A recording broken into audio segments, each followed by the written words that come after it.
Assalomu alaykum. Hurmatli pensionerlar, ota-onalarimiz va ularning farzandlari. Bugun men sizlarga juda muhim, kechiktirib bo'lmaydigan xabarni tushuntirib bermoqchiman. Bu mavzu pensiya oladigan har bir insonni, ayniqsa yoshi ulug', yolg'iz yashaydigan, kartadan foydalanadigan, pensiyasini naqd oladigan yoki pensiya miqdori bo'yicha shubhalari bor fuqarolarni bevosita betaraf qiladi. Ma'lumotni oxirigacha eshiting. Chunki bitta oddiy xato pensiya to'lovining kechikishiga, ortiqcha pul ushlab qolinishiga yoki firibgarlar qo'liga tushib qolishiga sabab bo'lishi mumkin. Hozirning o'zida kanalga obuna bo'ling. Videoga like bosing va bu xabarni albatta ota-onangizga, qo'shnilaringizga, tanish pensionerlarga yuboring. Men bugun gapiradigan asosiy masala shundan iborat. Pensionerlar endi pensiya to'lovlari, qayta hisob-kitob, hujjatlar, bank kartalari va shaxsiy ma'lumotlar bo'yicha yanada ehtiyotkor bo'lishlari kerak. Avvallari ko'pchilik pensiyani bir xil tartibda olardi. Kimdir pochta orqali naqd pul olardi, kimdir bank kartasiga tushishini kutardi. Kimdir esa har oy bir kunda pul keladi deb o'ylardi. Ko'p odam pensiya bir marta tayinlangan bo'lsa, endi hech narsa o'zgarmaydi deb yurardi. Lekin hozir vaziyat boshqacha. To'lov tizimlari raqamlashtirilmoqda. Ma'lumotlar turli idoralar orqali tekshirilmoqda. Bank kartalari bilan bog'liq xavfsizlik talablari kuchaymoqda. Pensiya miqdorini qayta hisoblash uchun ayrim holatlarda yangi ma'lumotlar avtomatik tekshirilmoqda. Bu yaxshi tomoni bilan pensionerga qulaylik beradi. Navbat kamayadi. Ko'p ma'lumot elektron tarzda olinadi. Ayrim to'lovlar tezroq tushadi. Ammo xavfli tomoni ham bor. Hujjatda xatolik bo'lsa, telefon raqami boshqa odam nomida bo'lsa, karta muddat tugagan bo'lsa, yashash manzili o'zgargan bo'lsa yoki firibgarga kod aytib qo'yilsa, pensioner qiynalib qolishi mumkin. Men ekspert sifatida eng ko'p uchrayotgan holatlarni oddiy tilda tushuntiraman. Kimlar xavotir olishi kerak, kimlar tinch bo'lishi mumkin, qanday xatolardan saqlanish kerak va pensiya bilan bog'liq muammo chiqsa, qayerga borib, qanday hujjat bilan murojaat qilish lozim. Avvallar ko'p jarayonlar qog'oz hujjat asosida yurardi. Masalan, ish staji haqida ma'lumot kerak bo'lsa, odam arxivga borardi.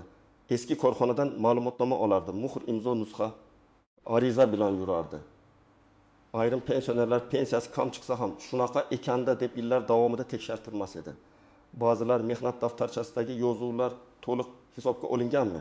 Ish haqining qaysi davri hisoblanganmi? Imtiyozli staj kiritilganmi? Buni bilmasdi. Hozir esa ma'lumotlar ko'proq elektron bazalar orqali solishtirilmoqda. Bu degani pensionerning pasport ma'lumotlari, yashash manzili, bank hisob raqami, ish staji, ayrim nafaqa turlari va boshqa ma'lumotlari tizimda mos kelishi kerak. Agar bitta joyda ism sharif boshqacha yozilgan bo'lsa, masalan Abdullaya bir hujjatda bitta al bilan, boshqa hujjatda ikkita al bilan yozilgan bo'lsa, yoki tug'ilgan sana pasportda bir xil, eski hujjatda boshqa bo'lsa, qayta hisoblashda muammo chiqishi mumkin.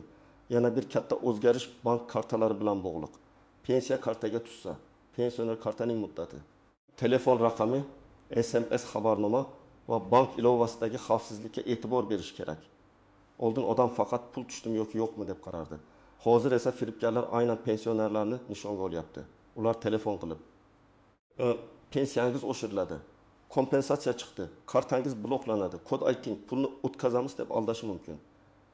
Men ochiq aytaman, hech qaysi rasmiy idora sizdan telefon orqali bank karta kodi, SMS kodi yoki PIN kod so'ramaydi. Bunday so'ri bo'lsa, bu deyarli har doim firibgarlik belgisi. Birinchi navbatda pensiyasini kartaga oladigan pensionerlar ehtiyot bo'lishi kerak. Agar sizning kartangiz muddati tugashiga yaqin bo'lsa, pul tushishi kechikishi mumkin. Masalan, otaxonning kartasi iyun oyida tugaydi, lekin u buni ko'rmagan. Iyul oyida pensiya tushadigan kuni bank hisobida muammo chiqadi. Otaxon esa pensiyani to'xtatib qo'yishdi deb xavotirga tushadi. Aslida esa karta yangilanmagan bo'ladi. Bunday vaziyatda bankka pasport bilan borib, kartani almashtirish kerak. Agar pensionerning o'zi bora olmasa, qonuniy vakil yoki ishonchnoma masalasi ko'rib chiqiladi. Ikkinchi toifa pensiyasining miqdori noto'g'ri hisoblangan deb o'ylaydiganlar. Men ko'p hollarda shuni ko'raman, odam 35 yil ishlagan, lekin pensiya miqdori kutilganidan kam. Sabab har xil bo'lishi mumkin. Mehnat daftarchasidagi ayrim davrlar hisobga olinmagan bo'lishi mumkin. Eski korxona tugatilgan arxiv ma'lumoti olinmagan bo'lishi mumkin. Maosh haqidagi ma'lumot to'liq kiritilmagan bo'lishi mumkin. Masalan, ayol kishi 1995 yildan 2000 yilgacha tikuvchilik fabrikasida ishlagan. Keyin korxona yopilgan. Pensiya tayinlanayotganda faqat 10 yillik staj ko'ringan. Qolgan davr tasdiqlanmagan. Agar u arxidan ma'lumot olib kelsa, pensiya qayta ko'rib chiqilishi mumkin. Bu har doim pensiya oshadi degani emas, lekin tekshirtirishga arziydi. 3-toifa. Qo'shimcha imtiyoz yoki ustama olish huquqi bo'lishi mumkin bo'lgan pensionerlar. Masalan, nogironligi bo'lgan shaxslar, boquvchisini yo'qotganlar, orush va mehnat faxriylari ayrim sohalarda og'ir sharoitda ishlaganlar, ko'p yillik stajga ega fuqarolar, parvarishga muhtoj yolg'iz keksalar. Har bir holat alohida tekshiriladi. Men bitta muhim gapni aytaman. Qo'shnimga berishdi. Demak menga ham berishadi degan xulosa noto'g'ri. Imtiyozlar hujjat bilan tasdiqlanadi. Bir kishida hujjat to'liq bo'ladi, boshqasida esa asos yetarli bo'lmasligi mumkin. 4-toifa ishlayotgan pensionerlar. Ayrim pensionerlar pensiyaga chiqqandan keyin ham ishlashda davom etadi. Bunday holatda ish haqi, soliq, ijtimoiy to'lovlar va pensiyaga ta'sir qiluvchi ma'lumotlar to'g'ri yuritilishi muhim. Agar ish beruvchi xodimni rasmiy ko'rsatmasa, keyin staj yoki daromad bo'yicha muammo chiqadi. Masalan, pensioner qorovul bo'lib ishlaydi, lekin shartnoma qilinmagan. U men ishlayapman-ku deydi. Ammo tizimda ma'lumot yo'q bo'lsa, rasmiy jihatdan bu davr ko'rinmaydi. Shuning uchun ishlayotgan pensioner albatta mehnat shartnomasi, ish haqi vedomosti yoki elektron ma'lumotlar to'g'ri yuritilayotganini tekshirtirib turishi kerak. 5-toifa manzili o'zgargan pensionerlar. Bir tumandan boshqa tumanga ko'chgan, farzandining uyiga kelib yashayotgan. Vaqtincha boshqa viloyatda turgan pensionerlar pensiya to'lovi qayerga va qanday tushishini aniqlashtirib olish kerak. Ayniqsa naqd pul oladiganlar uchun bu muhim. Agar pensioner avval pochta orqali naqd olgan bo'lsa, keyin boshqa joyga ko'chsa, eski manzil bo'yicha qidiruv boshlanishi, to'lov kechikishi yoki qayta rasmiylashtirish zarurati paydo bo'lishi mumkin. Birinchi misol, 68 yoshli onaxon pensiyasini bank kartasiga oladi. Unga noma'lum raqamdan qo'ng'iroq qilishadi. Sizga pensionerlar uchun qo'shimcha pul chiqdi. Kartangizga tushirish uchun SMS kodni ayting deyishadi. Onaxon ishonib kodni aytadi. Bir necha daqiqadan keyin kartasidagi pul yechib olinadi. Bu yerda muammo pensiya tizimida emas, xavfsizlikda. Shuning uchun men har bir pensionerga aytaman. SMS kod, PIN kod, karta orqasidagi raqam. Ilova parol hech kimga aytilmaydi. Hatto qo'ng'iroq qilgan odam o'zini bank xodimi, pensiya jamg'armasi xodimi yoki mahalla vakili deb tanishtirsa ham aytmang. Ikkinchi misol, 7 yoshli otaxonning pensiyasi kam chiqadi. U gatim yil ishlaganman deb o'ylaydi. Tekshiruvda ma'lum bo'ladiki, 1992 yildan 1996 yilgacha bo'lgan ish davri mehnat daftarchasida bor, lekin korxona nomi o'zgargan, arxiv ma'lumoti olinmagan. Otaxon arxivga murojaat qiladi. Eski buyruqlar nusxasi va ish haqi ma'lumotini topadi. Shundan keyin pensiya organiga ariza beradi. Natijada hisob-kitob qayta ko'rib chiqiladi. Bu hamma uchun bir xil natija beradi demayman, lekin hujjat topshirilmasa, hech narsa o'z-o'zidan tuzalmaydi. 3-misol, pensioner kartasini nabirasiga berib qo'yadi. Nabira men o'lib kelaman deb bankomatdan pul yechadi. Keyin hisobda pul kam chiqadi. Oilada kelishmovchilik boshlanadi. Men bunday holatlarda karta shaxsiy moliyaviy hujjat ekanini eslataman. Agar yordam kerak bo'lsa, ishonchli farzand yoki yaqin qarindosh bilan birga bankka boring. SMS xabarnomani o'zingizning telefoningizga ulang. Har bir yechim bo'yicha chekni saqlang. 4-misol. Pensioner ayol yolg'iz yashaydi, sog'lig'i sababli idoralarga bora olmaydi. Uning pensiya kartasi bloklanadi yoki muddati tugaydi. U bir necha oy qiynaladi. Aslida bunday vaziyatda farzandlari mahalla ijtimoiy xodim yoki qonuniy vakil orqali muammoni hal qilish yo'llari bor. Muhimi jim o'tirmaslik. Mahalla fuqarolar yig'iniga, bankka, pensiya bo'limiga vaziyatni yozma tarzda bildirish kerak. Agar sizning pensiyangiz har oy o'z vaqtida tushayotgan bo'lsa, kartangiz faol bo'lsa, pasport ma'lumotlaringiz to'g'ri bo'lsa, yashash manzilingiz o'zgarmagan bo'lsa, hech kimga kod aytmayotgan bo'lsangiz va pensiya miqdori bo'yicha shubhangiz bo'lmasa, vahimaga tushishga hojat yo'q. Lekin baribir tekshiruv madaniyati bo'lishi kerak. Yilda kamida bir marta pensiya bo'yicha ma'lumotlaringizni ko'zdan kechirish foydali. Karta muddati qachon tugaydi? Telefon raqamingiz to'g'rimi? Bank hisobingiz faolmi? Pensiya turida o'zgarish kerak emasmi?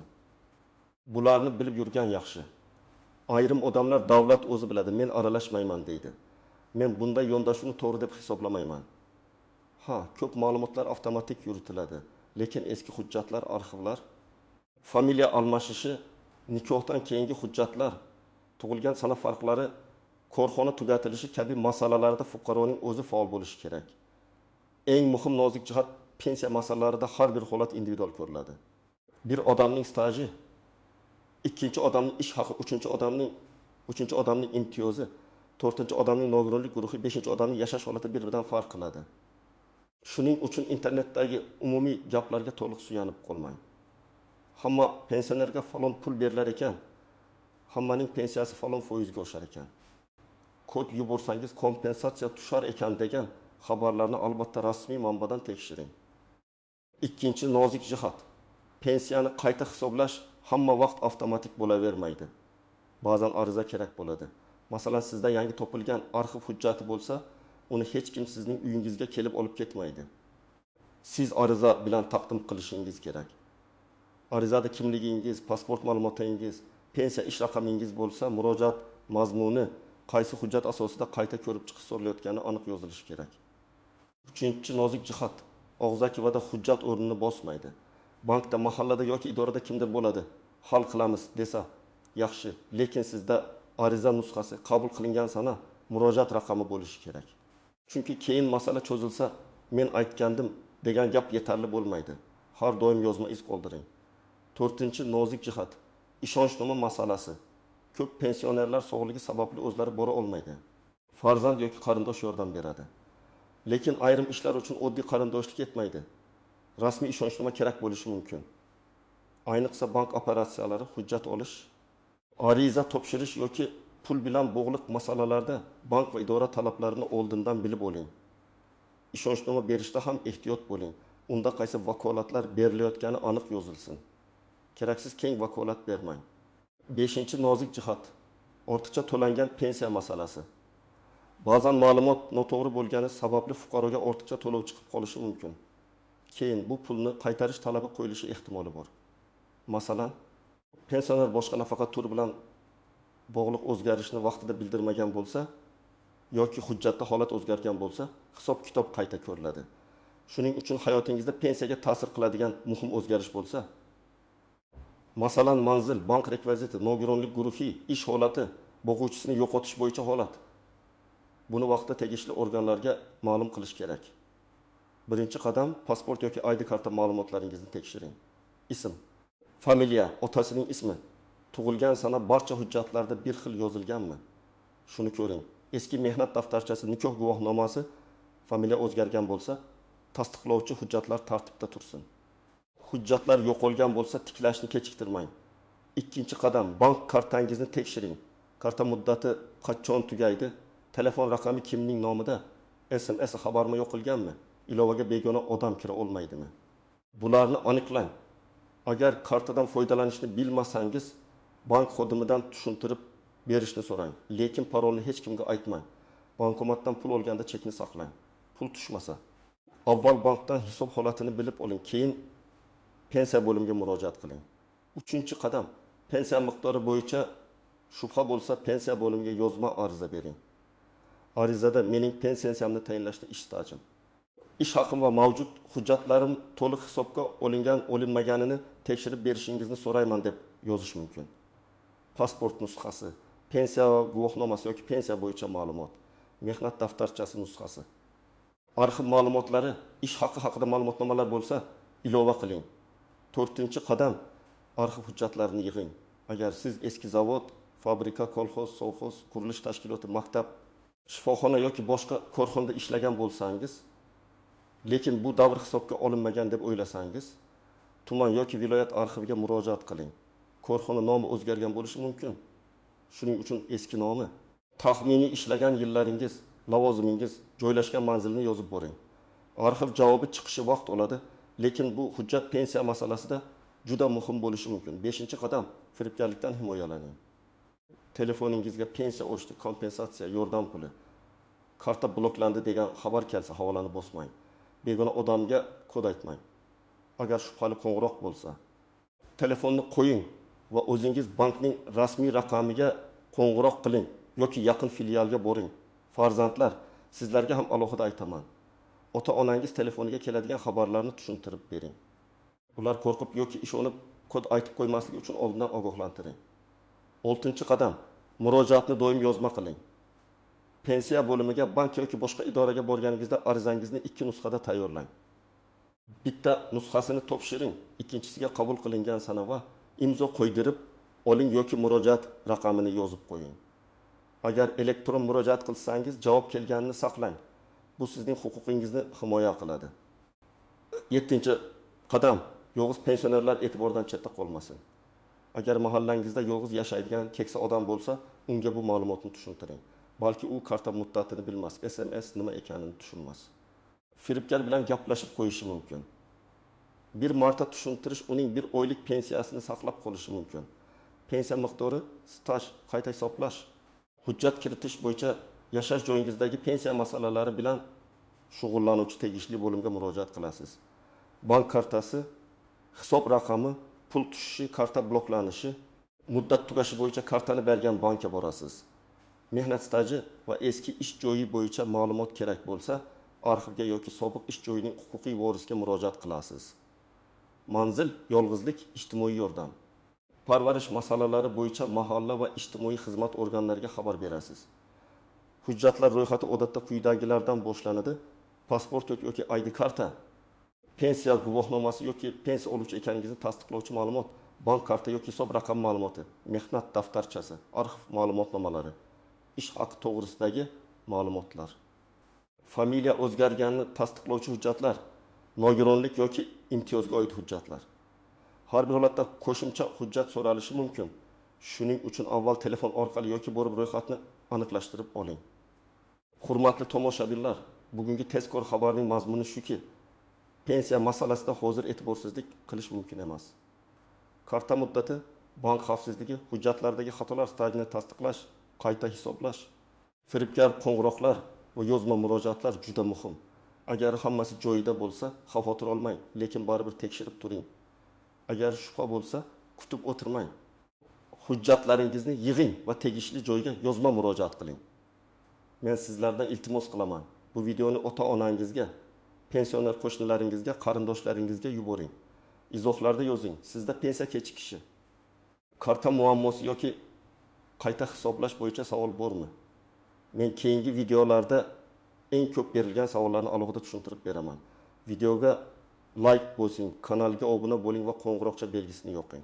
Chunki pensionerlar uchun muhim yangiliklarni o'z vaqtida bilish ko'p muammoning oldini oladi.